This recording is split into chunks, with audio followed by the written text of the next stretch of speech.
What's up, y'all? We back for episode 3 of Passive Mindset. We're finna get some more thoughts and opinions from the host. How you feeling? I'm feeling great. Before we get started, I'd like to thank a couple of people that have really molded my life. First, my late grandfather and grandmother, Homer Trice and Miss Natleen Trice. My old boy, which is my uncle, but I call him my old boy because he raised me, Mr. John Melvin Head. I'd like to my late aunt, Auntie Beulah, and my great grandma, Miss William Mae Williams. And I would like to give special thanks to my mother and father for giving me life, Mr. Carl White, Miss Aga Walker. Also, I would like to give a special shout out to my special auntie, Eddie Mae Monroe Head. I also give a special thanks to my auntie, Margie Ann Hopkins, and my in-laws, Mr. and Mrs. Curry. Thank you for everything you did for me when I was young and old. Now we get started. All right. We got quite a slew of questions for you. Hit you with a quick 10, well, not quick 10, but hit you with 10 real quick. So, first one is, in your opinion, why is it so hard to get black people to come together as one for a common purpose or goal? Well, I mean, it's not hard. It's according to what you gathering for.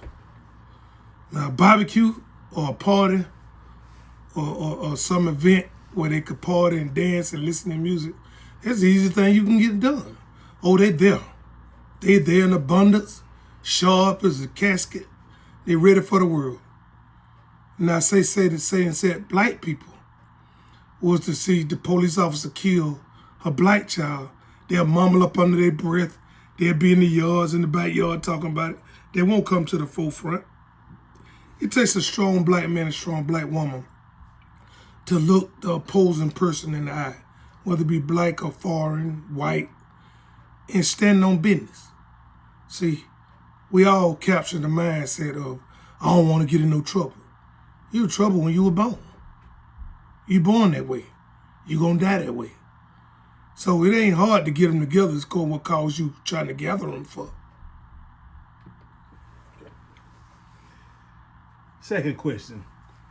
In heterosexual relationships, why do women seem to prioritize money and men prioritize beauty/body over compatibility? Well, you have to go back to the beginning of a woman's lifestyle. See, people think it's financially driven. No, it's not. It's mentally driven of status. You could live in a brick house out of town and nobody sees the house. So they got a lot of money and it captures the thought that they rich, they well off, and they cherish money. But if nobody sees it, who are they bragging to? Nobody. Now, as far as body, I was told by my uncle, he says, and Uncle, I appreciate you telling me this. He said, a body can go bad. A body can become good. But if she got that strong head on her to take care of her family, does she cook and clean good? Does she go over homework with the children good? Is she strong enough to tell you wrong and stand on that for the rest of her life? Not tell you wrong and then the next morning, oh, you was right. No. He said, find a strong woman that's strong year round, that's strong in the head. He says a body can go away. You could take the finest woman and her body could go bad. She could lose weight. She could gain weight. She could get, somebody could throw acid in her face. She's still scarred in the face. So you need a woman that's going to be complete. Let's forget the visual. Now, the visual, you must attract you in the beginning. But is that going to do you good in the long haul? You got so many people got trophy wives. What they end up with? Mental problems. They have situations where they can't even tell their wife, Look, Uncle, my best friend sick. I'm finna go hospital and visit him without questioning why.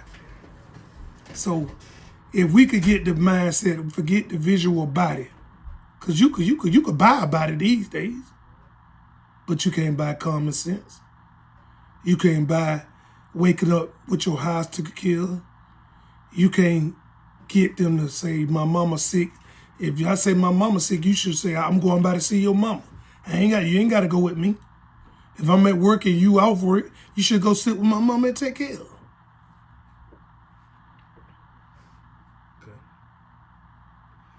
her. Next question. Outside of finances, what are 3 things that plague the black community as a whole? Respect. Respect is the biggest thing that plagued the black community. Now, take, for instance, you got a next door neighbor. She's 75 years old, and you 32. Now, when you get ready to leave to go wherever you going, you crack up your car and go. Why you got your music up super loud? You know this lady don't like super loud music. No time of the day. Why you playing that cussing and fussing music loud of the day? But as soon as your own biological mama come around, you don't play the same type of music. You turn it down. You want your friends in the yard to give your mama respect. Hey, Miss Such and Such, how you doing? But your next door neighbor, you cussing and got people parked all in front of their yard, cussing and loud talking, playing loud music. So you got to have the respect. Number 2, what plays the black community the most is why do we don't communicate with one another on what we want. If I'm about to throw a barbecue, I should knock on my neighbor's door, tell my neighbors I'm about to throw a barbecue. Nobody won't park in front of your yard. If you have any complaints, let me know. Here's my phone number. Give me a chance to correct the problem before you call the law. See, if we do that, we won't have no problems. Because here's another thing. Even a funeral, if you have death in the family, that person still got to get out and go to work. That person, so why have people in your house 2 or 3 o'clock in the morning? That person got to go to sleep. If somebody dead, they need to sleep themselves. But what do? I ain't worried about that person. You got to. Because you want them to give your family the same respect if you have death in your family. And finally, the thing that most plaguing us the most is, what do we do with our trash? See, you can walk through any black neighborhood in the world and you find trash on the ground. And what do we do with it? We throw it on the trash pile. We throw it on the ground.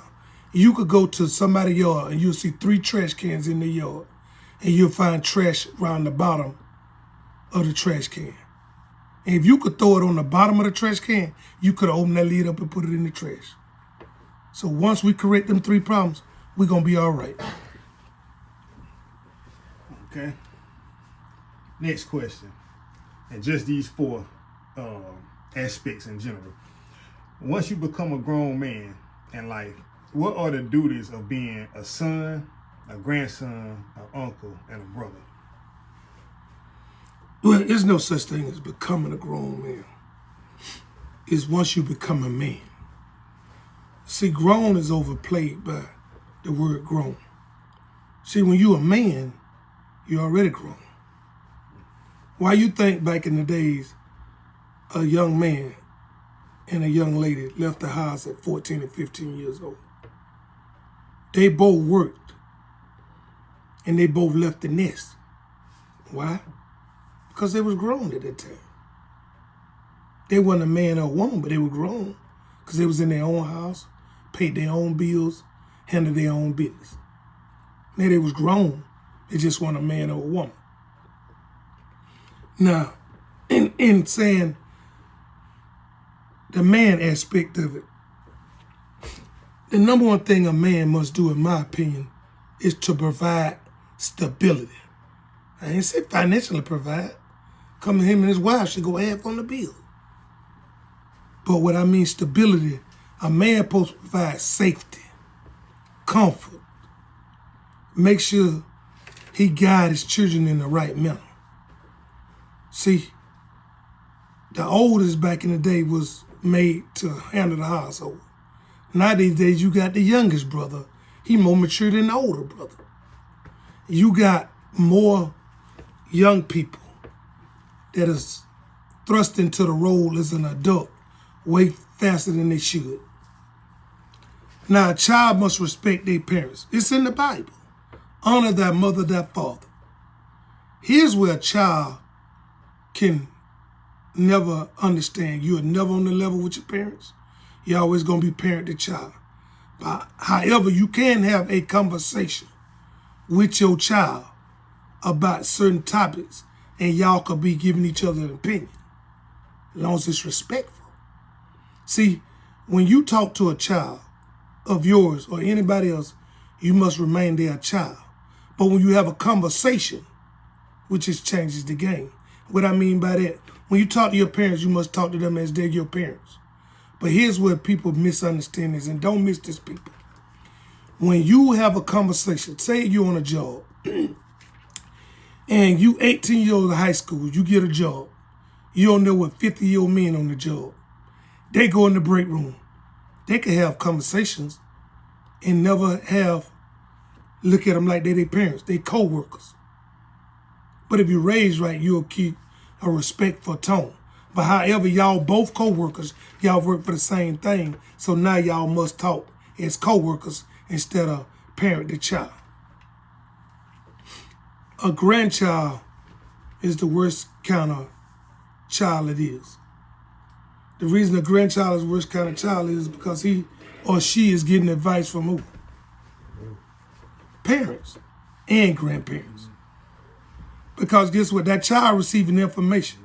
And the first thing a parent might do is say, hey, don't worry about what your mama say. Or the grandparents say, don't worry about what your grandma and granddaddy say. Yes, you should. So a grandchild is the worst type of purpose because they're getting too much information. I think the mothers should talk to the grandparents and only one give them that information because you really playing tug of war with their mind. And you don't want to leave them like that. You want them to have one authoritative figure. If you have a problem with talk to the parent, then the parent talk to the child. Quit giving them two different pieces of advice because they don't know who to please.